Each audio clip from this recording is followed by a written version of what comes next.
विद्यार्थियों, आज का विषय जो है वो है एकवचनस्य प्रयोगः, एक वचन का प्रयोग। अर्थात जो दूसरा पाठ हम पढ़ रहे थे शब्द परिचय आकारांत स्त्रीलिंग शब्दों में, उसका पहला भाग हमने पढ़ लिया था और आज दूसरे भाग में हम पढ़ने वाले हैं एकवचनस्य प्रयोगः, अर्थात आकारांत स्त्रीलिंग शब्दों का प्रयोग एक वचन में हम किस प्रकार करेंगे। तो आइए विद्यार्थियों शुरुआत करते हैं। एकवचनस्य प्रयोगः, एक वचन का प्रयोग।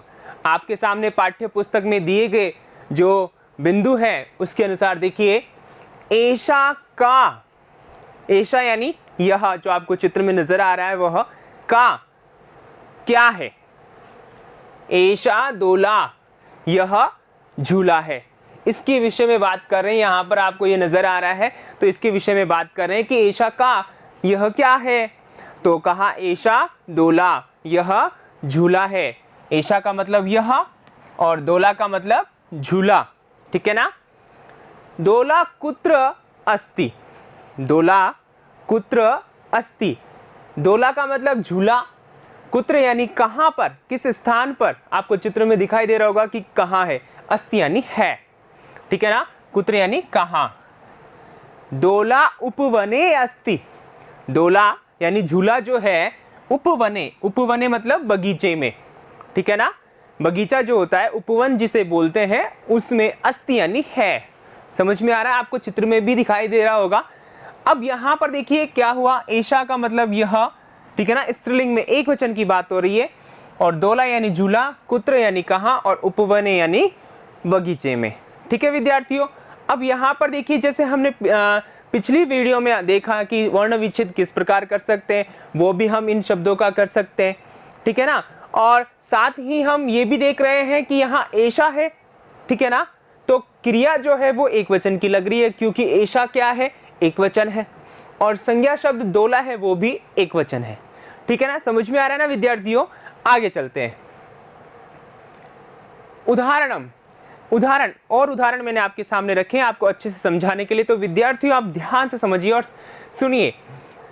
एषा का आपको चित्र में दिखाई दे रहा है, एषा का, यह क्या है। आप आसानी से देखकर बता सकते हैं कि यह क्या है। क्या है, एषा माला, एषा माला जो हम गले में धारण करते हैं वह माला, ठीक है ना। अब यहाँ पर देखिए विद्यार्थियों आपसे प्रश्न कैसे करेगा, जैसे कि यहाँ पर रिक्त स्थान दे देता, जो मैंने अगला उदाहरण देकर के आपको समझाया है कि एषा का, यह क्या है।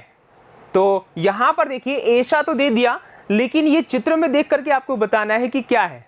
क्या नजर आ रहा है विद्यार्थियों आपको, चाबी नजर आ रही है ना। चाबी को संस्कृत में क्या बोलते हैं, जरा सोचो, मैं बताता हूं, कुंचिका। क्या बोलते हैं, कुंचिका। तो आप यहां क्या लिखोगे, कुंचिका, ठीक है विद्यार्थियों। तो इस प्रकार से आपके सामने प्रश्न हो सकता है। इसका उल्टा भी हो सकता है। कैसे, जैसे मान लीजिएगा यहां पर कि आपको दे देता कि छात्रा,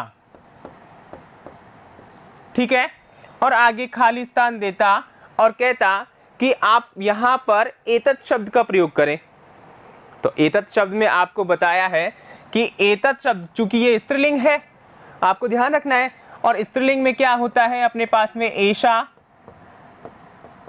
एते और एताः, यही होता है ना। एक वचन में एषा, द्विवचन में एते और बहुवचन में एताः। अब चूंकि छात्रा तो एक है तो यहां पर किस वचन का प्रयोग होना चाहिए, एक का, तो यहां क्या हो जाएगा, एषा। तो विद्यार्थियों समझ में आ रहा है कि प्रश्न कैसे दोनों तरीके से हो सकता है, तो आपको अच्छे से समझना है, ठीक है। आगे चलते हैं। अब देखिए हमने इससे पहले पढ़ा एतत् शब्द का प्रयोग, और अब हम पढ़ने वाले हैं तत् शब्द का प्रयोग स्त्रीलिंग में किस प्रकार होता है, और वो भी एक वचन में। सा का, जो आपको चित्र में नजर आ रही है, सा यानी वह, का यानी क्या है, देख के बताइए क्या है। घड़ी नजर आ रही है ना, तो घड़ी को संस्कृत में क्या बोलते हैं, सा घटिका, वह घड़ी है। सा यानी वह, घटिका यानी घड़ी है, ठीक है ना। घटिका किम सूचयति, घटिका जो है, घड़ी जो है, किम यानी क्या, सूचयति सूचना देती है, क्या बताती है। घटिका समयम सूचयति, जो घड़ी है वो समय सूचयति यानी बताती है, यानी कि ये घड़ी जो है वो क्या बताती है, समय बताती है। तो यहाँ पर देखिए सा यानी वह, ठीक है ना, स्त्रीलिंग में है, एक वचन में दूर के लिए। घटिका यानी कि घड़ी, सूचयति यानी सूचना देती है या सूचित करती है। ठीक है विद्यार्थियों, आगे देखते हैं हम उदाहरण।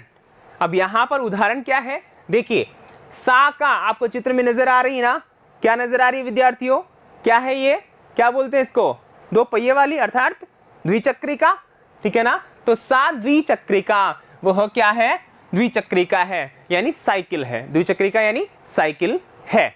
ठीक है, अब देखिए प्रश्न कैसे और हो सकता है, सा का, मैंने आपको यह चित्र देकर पूछा कि सा का बताओ, तो आप क्या कहेंगे, इसको बैग टांके हुए एक बालिका खड़ी है यानी जा रही है, तो क्या कहेंगे, इसको क्या कहेंगे, छात्रा, ठीक है ना। तो आप यहां पर क्या लिखेंगे, छात्रा, सा छात्रा, वह छात्रा है। विद्यार्थियों समझ में आ रहा है ना, इस प्रकार हम इनका प्रयोग कर सकते हैं। अभी मैंने जस्ट एतत् शब्द में उल्टा भी बताया, वैसे यहाँ हो सकता है आपसे और उदाहरण पूछ सकता है सा, ठीक है, इस प्रकार भी उदाहरण पूछ सकता है। जैसे यहाँ आपको दे दिया कि मापिका एक वचन में है और मापिके द्विवचन में है, तो इनमें से जो उचित शब्द है वो यहाँ पर क्या लिखें, रिक्त स्थान भरें, रिक्त स्थान में लिखें। तो यहाँ पर देखिए सा किस वचन में है, हमने पढ़ा था सा, ते और ता, सा ते ताह, ठीक है ना। अब एक वचन, द्विवचन और बहुवचन, अब यहाँ सा जो है वो एक वचन है, ठीक है ना। और हमने ये भी पढ़ा था, आपको पता हो तो छात्रा, ठीक है ना, और इधर क्या पढ़ा था, छात्रे, ठीक है, और इधर क्या पढ़ा था, छात्रा, ठीक है ना, ये भी पढ़ा था स्त्रीलिंग में संज्ञा शब्दों के साथ में। तो अब आप देखिए यहाँ एक वचन में क्या आएगा, द्विवचन में क्या आएगा और बहुवचन में क्या आएगा। तो यहाँ सा है, इसका मतलब एक वचन में मापिका आएगा, मापिका का मतलब होता है स्केल, मापिका का मतलब क्या होता है, स्केल, ठीक है। तो यहाँ क्या आ जाएगा, मापिका। तो इस प्रकार भी आपसे प्रश्न किया जा सकता है। तो विद्यार्थियों आपको उम्मीद करता हूँ कि जो वीडियो है, ये जो टॉपिक है वो समझ में आया होगा, ठीक है ना। हमने एक वचन की जानकारी ली, अगले वीडियो में हम लेंगे द्विवचन की जानकारी। तब तक के लिए मेरे साथ बने रहिए, धन्यवाद।